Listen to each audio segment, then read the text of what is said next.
In studio with us today, speaking of all that, is Representative Cynthia Davis from the O'Fallon area, and I'll ask her in a minute what other areas her district incorporates, but I know that she specifically is from O'Fallon. She is running for the state Senate. And this is an interesting race. This is not like every race you have out there. We're going to let her tell us just a little bit more about that. And she's in studio with us today. Welcome to the new Truth Talk 630, Representative It's Davis. Great to be here. Happy to have you. And so tell us a little bit about the dynamic of your race. Well, some of the listeners out there, in fact, may have understood that we've got problems with Washington, D.C. And the problems going on in Washington are the same problems we're having right here in Jefferson City, just on a smaller scale. All the same feeling of why aren't they listening to us? There's only one big difference, and that is in the Washington, D.C. Congress, they are run by Democrats. So you don't expect Republicans to be able to get much done. However, in Missouri, the Senate is run supposedly by Republicans, yet they're still behaving like Democrats. So what gives? And so when you say behaving like Democrats, can you explain to us specifically what you mean by that? Well, the reason I'm running is because my opponent is bloating the budget and pushing bigger government. And if you just break it down to that simple, it's not that hard to figure out when we hear bills what is happening. So since I've been in the House of Representatives for 8 years, I've had a front row seat to some of the shenanigans going on over there. And we're at a point where their loyalty to each other is greater than their loyalty to their own citizens. And that is what's turned it into a big frat club. And so how is your race looking? What's it looking like to you? Oh, great. People are hungry for a real candidate. I mean, we want a pitcher, not a belly itcher. We've got some real problems over there. People realize there's what's wrong when for 3 years in a row, the House sends them good pro-life legislation and they trash it. Or ruin it and mutilate it. And they're too wimpy to handle coercion, and they don't apologize to their constituents when 62% of all women who get abortions say they later regretted it, but they didn't know they had choices, and a good percentage of them are being coerced. So what are we doing to our own selves when we've got a Senate that won't take up the easiest issue on the abortion issue to sell? And so tell me about what you would do that is different from what your opponent has been doing while he's been in the Senate. Well, the first problem is let's talk about the healthcare freedom for a minute. That's a perfect example where I filed a bill. I was the first and only one in December to file a bill. It got passed through the House, and the Senate trashed it. Again and again. So they were shamed for doing this watered down nothing inaction.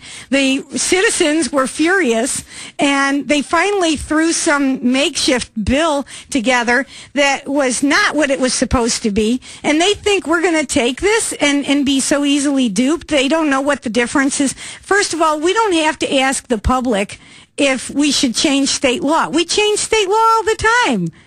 So it should have been a constitutional amendment, and this is a perfect example of their ineptness. Very interesting analysis. I really hadn't heard that perspective.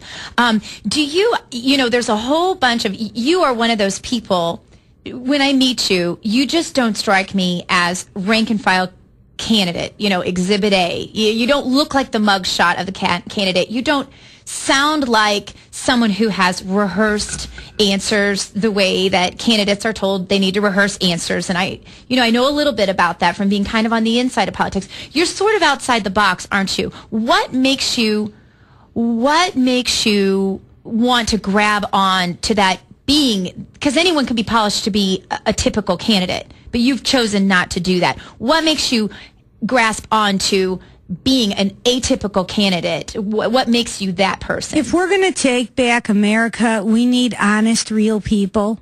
And we need people who are willing to say the emperor's naked if he's naked. We've got to have people who are willing to stand up and call right, right, and wrong, wrong, and know the difference instead. Now, the lobbyists do run things. That's my point, just like in Washington, D.C. So my opponent can get a check for $10,000 just by picking up the phone. I'm getting a lot of $20 checks. And it takes a lot of those to make up for a $10,000 check. But people are hungry for authenticity. So maybe this contest will be a big experiment over whether the people really run the Senate or whether the big money runs the Senate. Now, I'm curious because of the timing. You decided to run at a time when the Tea Party was really at, a height. I mean, the people out there were showing their discontent every day. We had a rally at Keener Plaza with 10,000 people at the Tea Party, rallies all over your area as well. I'm curious, without the Tea Party, would you have made the decision to run? Oh, totally, because we've got problems. I don't care if there's a Tea Party or not. We've got serious problems. People are not getting allowed to have their voice be heard. And then we've got bad decisions being made. Why are we having to babysit the elected officials all the time? I get a little tired of being told, call Washington, D.C., call Jefferson City, tell your senators to do the right thing. I don't have to babysit Todd Aiken. He always does the right thing. Why can't we just relax and sleep at night, knowing that the world is under control because the people there are competent and can do the right thing without me having to tell them all the time? Do you consider yourself a Tea Party candidate? Oh, well, I've been to more Tea Parties than most people. It's cleansing. You need to go there. You need to hold up a sign and feel what it does to your soul to let your voice be heard, because we're all fed up. And I'm the first, I'll tell you, there are problems in both parties. And my opponent is a perfect example of what's wrong with the Republicans. And it's time for us to do what we can to take back the country. We're not going to get it back by sitting at the home in our remote control. And I want to talk to you a little bit more. Can you stay with us? Because I really want to ask you a little bit about your faith, because we're a Christian station, and I'd like to talk to you about that. Would you be willing to stay with us? Love to. My favorite subject. Then you'll want to stay with us, too, here on the Dr. Gina Show on the all-new Truth Talk, 630 New KJSL.